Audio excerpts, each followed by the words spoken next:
Hi guys, Jamie here from JB Motion. In today's video we're going to be covering some of the basics of the hair object inside of Cinema 4D. The end result is the video that you're looking at right now, and you can download the scene from the description below to get you started. I've provided a scene with a backdrop, a lighting setup and a character. So let's get started on this. Here we go.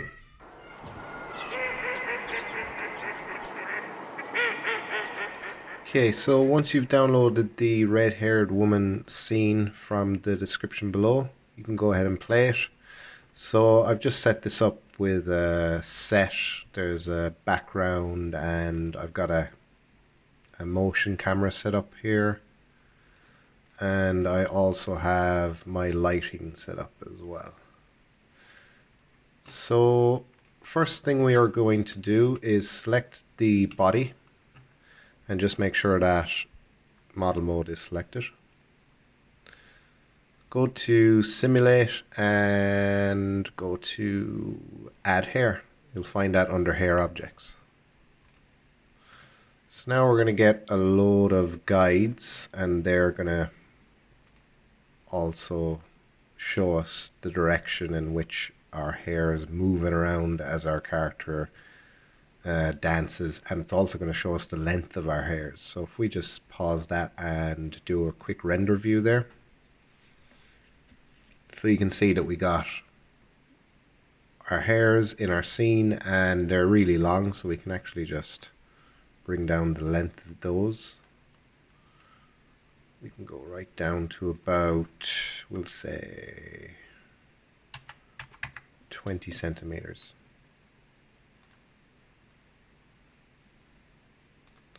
So now we can actually see a bit more of what's going on. We can start playing around with our hair material. So this is going to be created the minute you add your hair object to your body. So let's turn on our interactive render region so we can see the changes as we're making them.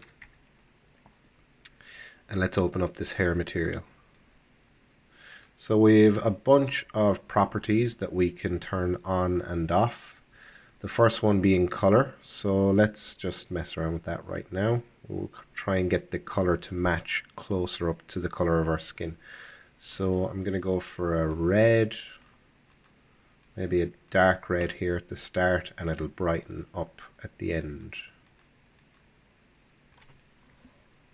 Okay, on that. So now you can see that our hairs are changing color. We can even add in a little bit of yellow just to mix it up a bit. So now you can see it's going to be dark here at the roots, red in the center, and then it's going to be yellow at the very tips. So the next thing we can look at is specular.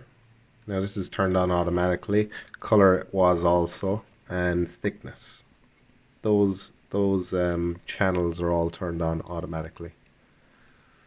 So for specular, you can see it's creating a specular highlight on our hairs. So we can reduce the strength of that down to 10%.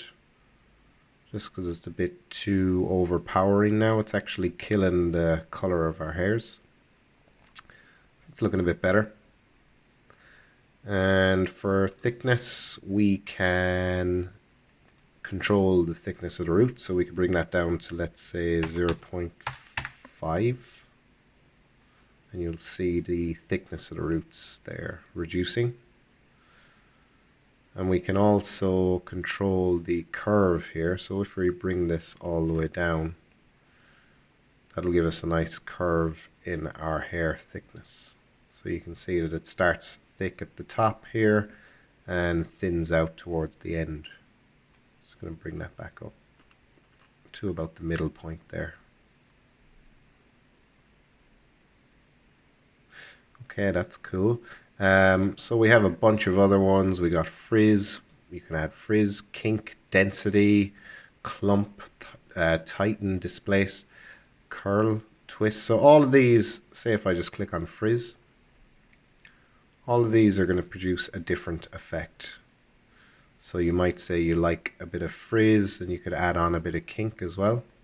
And it's all about experimenting with these and seeing what you like. So I don't really like that kink. It looks a bit mad. So I'm going to turn that back off. Maybe we can try some clump.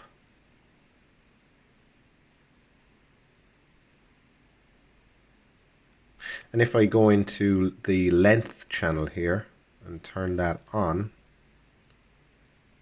what we can do here is we can add in a gradient or a noise shader. So if I add in a gradient and open that up, so wherever it's black, that's going to reduce the length of the hairs. You can see that's taken effect. So we have some parts of the body that have very short hairs or none at all, and then the white areas are quite long. So we could say we just want maybe some bald patches along here and see what that looks like. So now you can see we're getting some bald patches here on the arms and on the legs. And you can also turn up turbulence here to make that even more random. So now we're getting a bit more hairs where the bald patches once were. So I want to go back into thickness, and I'm going to reduce the root here to 0.3, and the tip I'm going to go 0.02.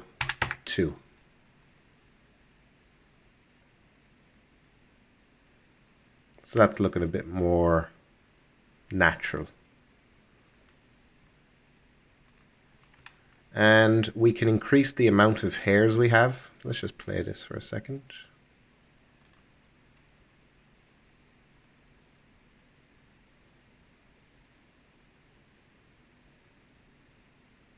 So right now we don't have that many hairs. There's a good bit of skin shown. So what we can do is go into the hair object, go into hairs, and then we can crank this up to, let's say, 20,000 and hit enter on that.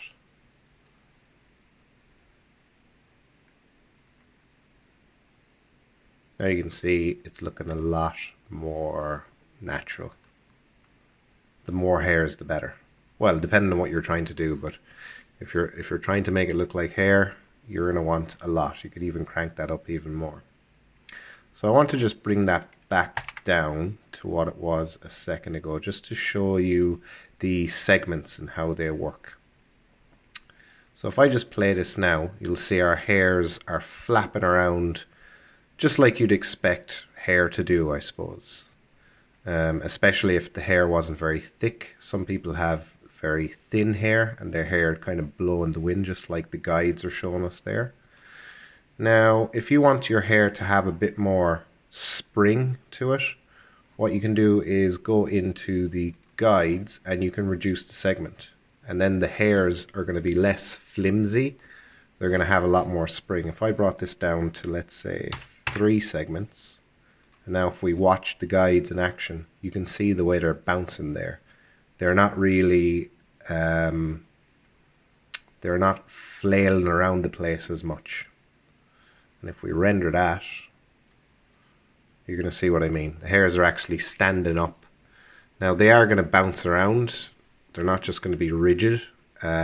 So that's how you can control the spring of the hairs, or the lack of spring. So I'm going to bring that back up to 12 segments. And now they're going to be flailing around the place again like we had at the start.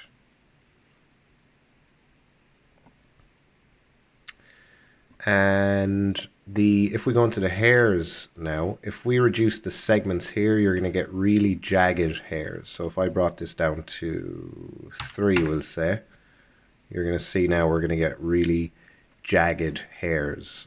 It's going to look more like a hedgehog or a cactus. So we want to keep those segments high. So I'm just going to undo that and bring it back to 12.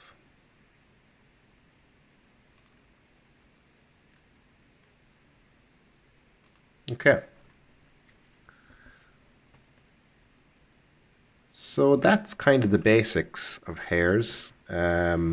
again, we've reduced the amount of hairs we have in our scene. So again, 30,000 would be a good number for hairs. Depending on what you're trying to do, of course. So I'm just going to undo that.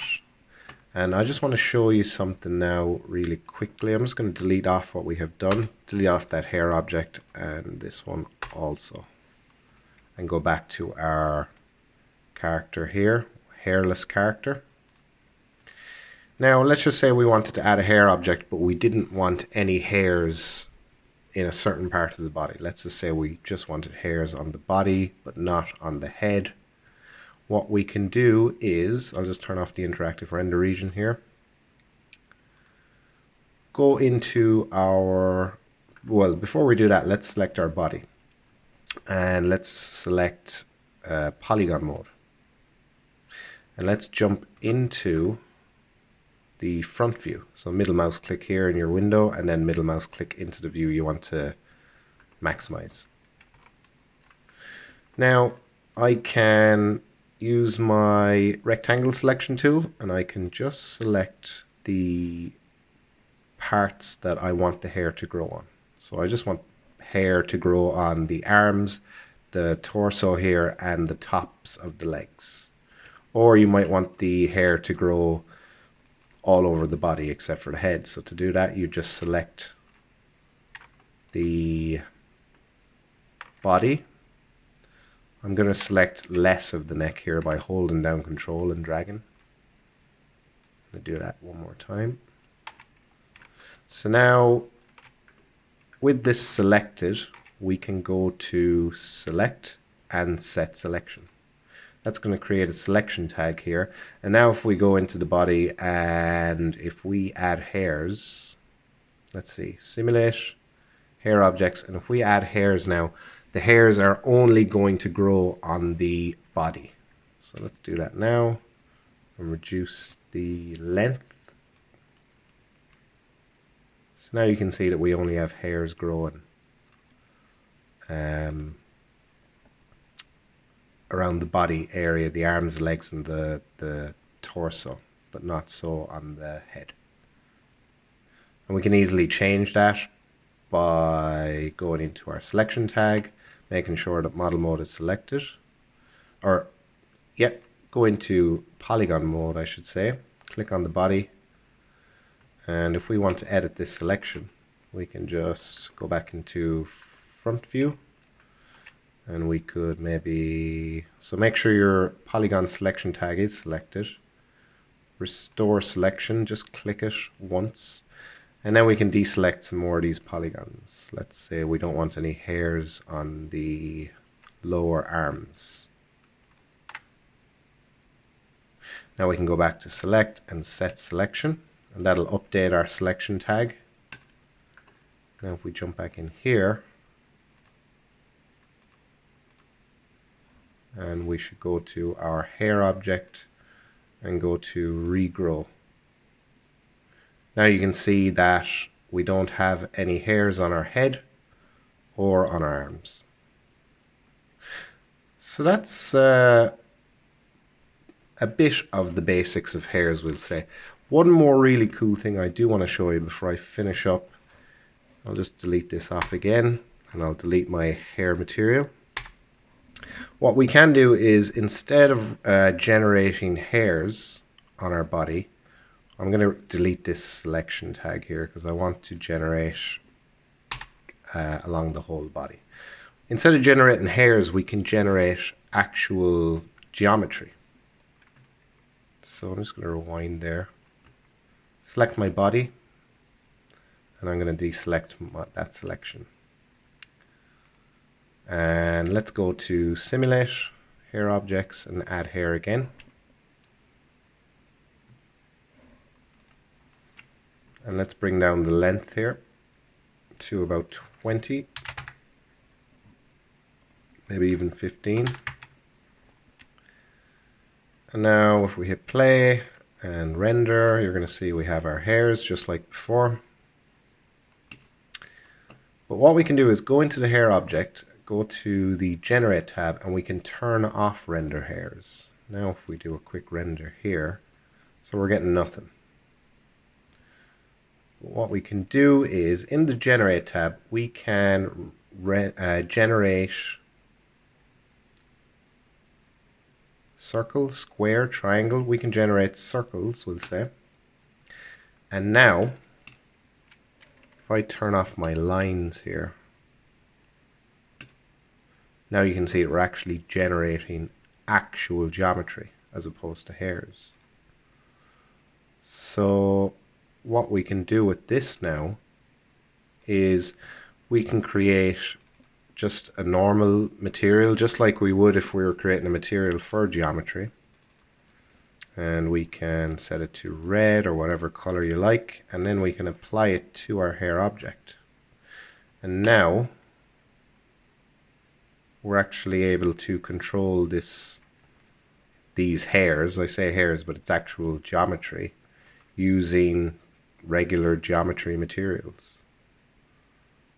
And that's pretty cool, because we can also add some reflection here if we wanted to. Just set that to additive so we get our red back. Bring down the reflection strength. So we can add reflection. Now that's going to take a good while to render, but we can do that if we want. Just going to delete that, it's really slow. We could just use our default specular. We could bring up the specular strength and reduce the width. Now if we render that out, we're getting these kind of cool, kind of, it looks like Twizzlers or whatever you guys call them. You know, those red shoelace kind of candies. So that's kind of interesting. And we still have all the control we had before. So we can open up our hair material here. We can go into the thickness and we can increase the thickness, let's say, of the roots, or instead this time we can have the tips thicker than the roots. So if we set that to 2, now we're getting this kind of madness going on. So you can see that it looks like rolled up paper, red kind of plastic tubes almost. So let's just play this over, because his arm's kind of creating a shadow over the rest of the body. Let's pause it here and do a quick render there. See what that looks like. So that's pretty cool. We're getting these kind of plastic tubes. And if you didn't want them to look like tubes, you could also close or add caps here to the end. And to do that, so that's really cool. I like the specular highlights that we're getting along the edges there. So, and again, we can control the thickness here or the variation. We could set the variation to 100. We get all different thicknesses for each of our generated cylinders, I suppose you call them. And if you, again, we can add caps to the end of these. So you go into your hair object, and in the Generate tab, you could just click on End Cap. Now you're getting a bunch of caps at the end. But I kind of like it without the caps on. It looks kind of cool.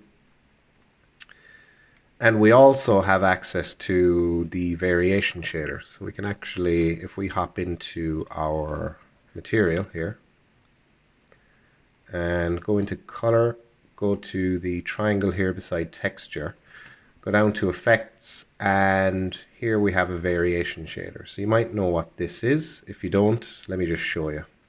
So I'm going to select that, open it up. Now this is going to generate a different color for each of our generated hairs or geometry that's coming from the hair object. So if we render that, it's not actually going to work. It's just going to give us one color at the moment. And there's a couple of reasons for that. The first one, if I just stop that from rendering there, the first one is because we need to turn up the gradient blend here. Turn that up to 100% and turn random color down to 0% and set the gradient mode here to replace. And if we render that now, we're still not going to see a variation of colors. We're just going to see one color. And the reason for that is the hair object is generating all of this geometry, but it's just treating it as one object. So to fix that, go into your hair object, into your generate tab, and we can turn off single object there. Now if we render that, we're going to get a variation of colors based off of the gradient we have set up in our variation shader.